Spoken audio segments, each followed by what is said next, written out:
What's up, Ian here, and this is my first impression quick unboxing and graph measurements of this KZ EDCX.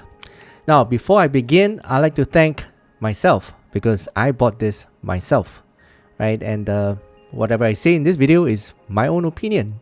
This video is definitely not scripted, and I will be watching this video together with you guys. Okay, so this came as free. Right, so for those of you who follow the Facebook groups, especially KZ Facebook groups, this earphone is free. Just need to pay for the shipping, and yeah, so anyone can buy this, and just, in fact, you don't need to buy it. You just pay for the shipping, and this will be shipped to you. That promotion is already over, so I just got it. It took 2 weeks. 3 weeks, 2.5 weeks, yeah, for this to get to me, but it took a very long time. All right, so as usual, I'll open this up and go through the specifications, the accessories, and then I'll measure this with my measuring rig, and I'll listen to this for the first time and let you guys know my sound impressions of this while listening to it.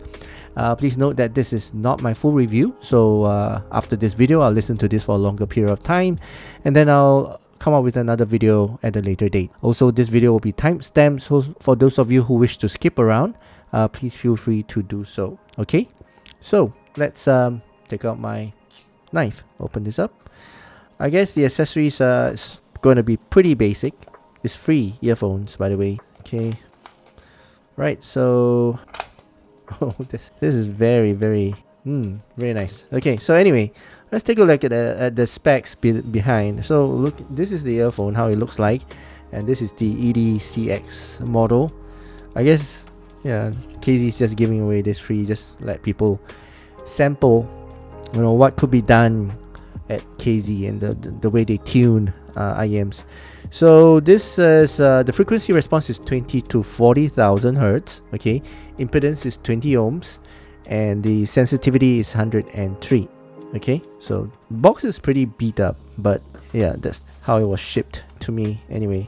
So you got user guide, and then ear tips. Let me just see what ear tips are being shipped. Okay, so these are wide bore ear tips. It's not the KZ Starline ear tips. So these are wide bore ear tips, as you can see, pretty wide, and they're pretty soft and actually pretty flimsy, I would say. Yeah, pretty soft ear tips, so I might be using my own ear tips for this, but yeah. Okay, so anyway, let's just take a look at the earphones themselves. Okay, oh, okay, so the cable is not detachable. I mean, it's free, right? So yeah, so this cable is not detachable. It doesn't come with a mic, and it's the angled 3.5 headphone jack, and it's a typical two-core KZ cable, and yeah, so ear hooks are built in as well, pretty stiff. Well, not stiff actually, you know, it's quite soft, yeah, and pretty okay. This is the earphone themselves. Well, you've got the KZ logo on top of it, and faceplate. It looks quite holographic if you look at it, and the cable's not removable. Yeah, and you can see the inside of this earphone. Well, 10mm dynamic driver. Looks like 10, or maybe 6 or 8. I don't know, but yeah, it looks like 10. And this is the nozzle itself, and yeah, pretty typical IEM shape. It's just that there's no fin on this, right? So yeah, it's a free earphone, so yeah. Right, so what I'm going to do now, I'm going to take out my measuring rig, and I'm going to measure these and see how it graphs. So be right back. Okay, so I'm back, and as you can see, I brought out my measuring rig, and I've got the KZ EDCX. Now they have 4 syllables in there. Oh well, okay. Anyway, this is the free earphones from KZ, by the way. I just paid for the shipping. Okay, so I've already calibrated everything, so let's just put this into the coupler and just start measuring. So this is the left side. Okay, is it left? Yeah. Okay, so let's put it into the coupler. All right, now let's go to the computer and let's rename this KZ EDCX. Let's check the levels. Okay, 88 dB, that's fine. Alright, so let's see how it graphs.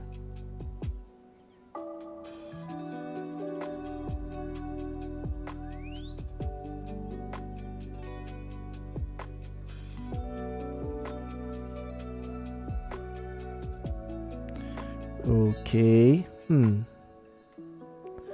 right, so why is there a big... Well, look at the brilliance. Alright, so anyway, let's take the left side out. The tip got stuck. So the nozzle on this is quite narrow, so the foam tips is not actually sticking onto the nozzle. But don't worry, there's still the seal. If not, I won't be getting that measurement. Okay, now let's put the right side in. Okay, and let's go back to the computer. Let's see make sure it's inserted properly. Okay, so let's go back to the computer and let's measure the right side. Let's do the sound check first. Okay, 88 dB, that's fine. Alright, let's begin and see how the right side looks like.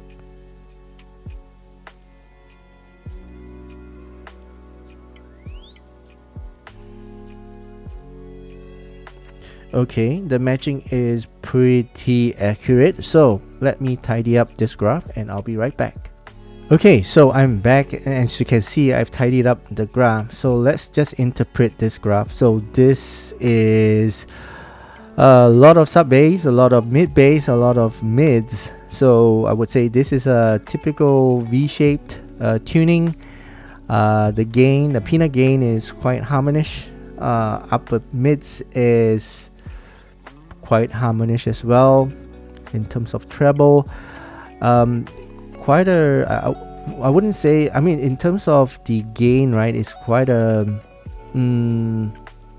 energetic type of treble, but it's not a bright type of treble, so it's not gonna be, I don't know, I'll have to listen to this, but it might be quite, I would say, non-fatiguing listening experience. Yeah.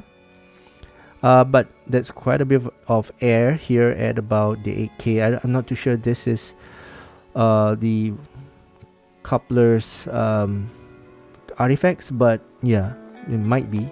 Okay, but looking at the air, as in the brilliance, the treble roll-off is quite natural, right? Natural looking. Now let's look at the neutralized graph, and this is... From this graph, I can tell that the bass is, rather the tone and the tempo of this is a pretty warm tone and heavy note tone, and the timbre itself is warm, including the lower mids. The mids is quite, I would say, neutralish, okay, and the presence here, as I mentioned, is quite a dark presence with a bit of air. And the roll off it rolls off quite early, so we shall see. Okay, right, so let's take out my iPad and let's listen to these for the first time. So be right back.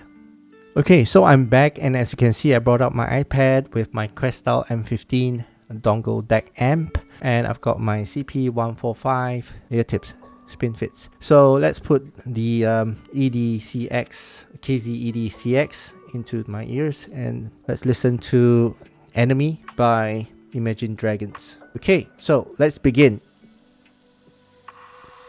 Ooh, the impact on this. Oh, okay. The note weight on the bass is really heavy, very warm sounding. The impact is really impactful, very thumpy, very immersive type of impact, a very engaging type of impact. The rumble is really extended. It's very good extension for the rumble, and of course it's not well controlled. It actually bleeds to the mids. The mids, as in the vocals and the instruments, they sound a little bit, in fact they sound recessed. The sonic transfers of the background electronic sounds, they sound recessed as well. The clarity is not as detailed as I would hope for. But yeah, treble wise, I find it is quite on a bit on the harsher side. It's not a very smooth treble. At the same time, it's not sibilant. It's not sibilant, all right? It's not shouty. It's a bit on the energetic side. But I would say it's not dull. It's also not the brightest, okay? But I can hear the cymbal strikes. They are kind of rolled off. Yeah, and in the snare, the hits on the snare, they sound a little bit rolled off, a bit short, a bit cut short. Now, in terms of the sound stage, they are a bit intense. Well, lead singer sounds a bit to the sides. It's not mid-centric type of vocals. It's got width to the sides in terms of the sound stage, but the instruments and the vocals are actually to the sides, a bit hollowish, I would say, in terms of the vocals. But yeah, in general, quite a closed-in type of sound stage. Yeah, and yeah, pretty good. I mean, for a free pair of earphones is what I would say for casual listening, right? Pretty engaging bass. This has got a lot of bass. Yeah, very bassy I am. Alright, so let's pause the song. Okay, so the KZ EDCX, this is the free earphone that was given out. Just pay for the shipping. And just my summary from listening to this for the first time. Basically, the technicalities on this is, well, I would say average, and sound separation and imaging is okay. I mean, it's not bad. It's not good either. The sound stage is quite a closed-in sound stage, but vocals and instruments, they are not mid-centric. They sound wide to the sides. Imaging is alright, it's fine. The tone and tempo on this is warm, with heavy notes. Yeah. Now the sub bass and the mid bass. In terms of the bass, this is a really heavy bass, heavy IEM. So very impactful mid bass, very rumbly sub bass, and good extension for the sub bass as well. It's warm, is engaging type of bass. The mids are recessed and a little bit veiled by the bass, but that's expected from this type of tuning. And I would say well, the clarity and the presence of the mids is not forward, is recessed. The treble is it's got good energy, but it's not the brightest, and it's a little bit on the harsher side because of the energy that's being presented, but it's not sibilant and it's not shouty as well. It's got the roll off is a little bit short, but it sounds a bit, well, maybe under natural, yeah, or neutral type of roll off, but it's not much of an air for the cymbal strikes and the hi-hats. So a pretty okay treble, I would say. Well, maybe they could improve the treble tuning a little bit, but yeah, that's how I hear it. Okay, so yeah, so that's a very quick summary of my first impression of this. Again, this is not my full review, so after this video I'm going to listen to this and come up with another video, but that's it for now. Again, I hope you guys enjoyed watching this video, and if you did, please give this video a thumbs up. Don't forget to subscribe to my channel. Alright, so I wish you guys have a nice day ahead, and I'll see you guys in the full review of this KZ EDCX. Thank you. Cheers.